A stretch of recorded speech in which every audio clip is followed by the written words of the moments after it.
kuosha vyombo, mwanaume hajui kufua. Mke wangu alikuwa na changamoto ya afya wiki hii, nguo nafua mwenyewe. Sasa ngoja niwaambie, mpaka nguo za ndani.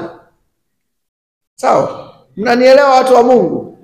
Ni jukumu wewe mwanaume, huyu mwanamke si ulimpenda ukamtoa kwao, unamuita nani aje amfulie? Pona wanaume. Alafu mimi ni mchungaji. Sawa? Mchungaji nina heshima zangu. Kwani imeniondolea uchungaji wangu? Imeondolea wanaume wangu? Mimi nilikuwa ninajua kufunga nepi watoto wangu kwa pini. Tunaelewa wapendwa? Na wafunga pini mpaka walikuja marafiki zangu kututembelea, wakashangaa na wakasema ulijifunza wapi? Nikasema ni wajibu wangu, hao watoto ni wangu pia. Bwana asifiwe. Wanaume tupone, kwa sababu kama jukumu alikuandikwa kwenye Biblia kwamba hili ni la mke peke yake, na wewe unaweza kulifanya. Kiongozi chetu ni Biblia, sio mapokeo ya mila na desturi.